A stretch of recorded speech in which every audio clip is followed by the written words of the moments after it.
አባቶቻችን ከአህያ ጋር የዋለች ጊደር ፈስ ለምዳ ትውላለች ስሉ ይተርታሉ። ታዲያ ምን ለማለት ፈልጎ ያንን የተረቱት ይመስላል?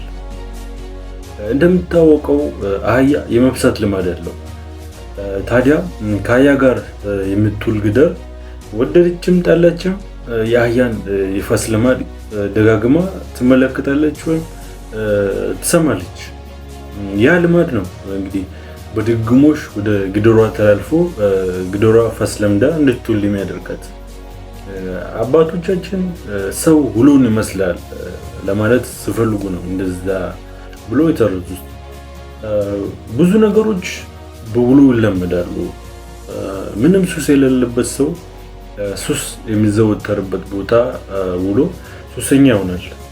ውሸት የሚዘወተርበትም የሚውል ውሸታም ነው። ተንኮል የሚዘወተር ቦታ የሚውልም ተንኮለኛ መሆኑ አይቀርም። እንደዛ ባይሆን አባቶቻችን ጊደሯ ከአህያ ጋር በመወራ ፈስ መልመዷን አንስተው ባልተረቱ ነበር። አንድ ጊዜ ቅጠሉ ለመድኃኒትነት የሚውል አንድ እጽዋት ነበረ። ይሄ እጽዋት በሚሊዮኖች ይፈለጋል። ነገር ግን ይሄ እጽዋት በሚያሳዝን ሁኔታ ከበቆሎች ጋር በበቆሎች መሃል በቀለ።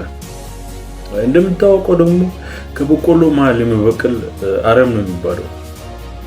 ያም በሚሊዮኖች የሚፈለግ እጽዋት በማይገባው ቦታ በመገኘቱ አረም ተባለ።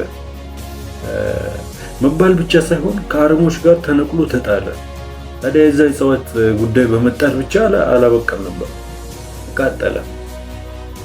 የማይገባው ቦታ የሚገኝ ነገር ተፈላጊ አይሆንም። በዛ እጽዋት ታሪክ ውስጥም ያስተዋልከው ይህን ይመስለኛል። ያ እጽዋት በሚሊዮኖች ይፈለግ ነበር። ሚሊዮኖቹን ይጠቅም ስለነበረ ሚሊዮኖች አጥብቆ ይፈልጉት ነበር። ነገር ግን እሱ በማይፈልግበት ቦታ ተገኘ። መገኘቱም እንዳስከተለበት ያ ይመስለኛል። የማይገባው ቦታ በመገኘቱ የማይረባ አረም ተብሎ ተነቀለ። መነቀል ብቻም አይደለም፣ ተነቅሎ ተጣለ፣ ተቃጠለ። የማይጠቅም ህልምን እንድታሳካው የማይጠቅም እንድትሻሻል ወደፊት እንድታድግ የማይረዳ ለተፈጠርክበት ዓላማ መኖር እንድችል የማያደርግ ቦታ ስትገኝ በእርግጠኝነት ዋጋ አይኖርም። በእርግጠኝነትም የዛ እጽዋት ዕጣ ነው የሚደርስ። ያ እጽዋት የማይገባው ቦታ ተገኘ። ሚሊዮኖች ቢፈልጉትም እንኳን እዛ ማያስፈልግ ቦታ በመገኘቱ ብቻ ያ በሚሊዮኖች የሚፈለግ እጽዋት ዋጋ አጥቶ ተነቅሎ ተጣለ። ከተራሮቹ ጋር ተራ ተብሎ ተጣለ፣ ተቃጠለ። ለዚህም ነው የማይገባ ቦታ መገኘት የሌለም። የማይገባ ቦታ ከተገኘ ያ መገኘት ብቻ ዋጋን ያሳጣል። ስለዚህ ዋጋን እንዳታጣ የማትፈልግበት ቦታ ወይ የማይገባ ቦታ በፍጹም አትገኝ። የምትውሉበት ቦታ ህልምን እንድታሳካ የማይረዳ ከሆነ እዛ መዋሊ ፋይዳው ምንድን ነው? እንድታድግ የማይረዳ ቦታ መዋሊ ምን ይጠቅማል?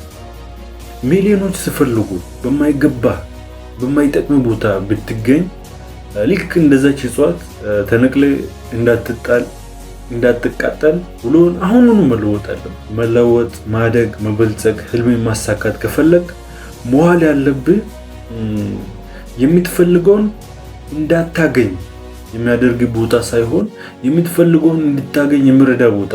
መለወጥና ማደግ ለሌላው መጥቀም ከፈለግ የማይገባ ቦታ አትገኝ። የማይገባ ወይም የማይጠቅም ቦታ በመገኘት የምታተርፈው ነገር ቢኖር ራስን ማጣት፣ ውድቀትና ኪሳራ ነው። በዚህ በውድቀትና ኪሳራ ራስን በማጣት ደግሞ የምታተርፈው ነገር አይኖርም። ስለዚህ ውሎን ልትለውጥ ይገባል። አሁን ያለን ውጤት አስበው። ምንጩ ከየት የመጣ ይመስላል? የውጤት ምንጭ በእርግጠኝነት ያንተ ልማድ ነው። ልማድስ ከየት ተፈጠረ? ልማድ አእምሮ ውስጥ ካለ እምነት ይፈጠራል።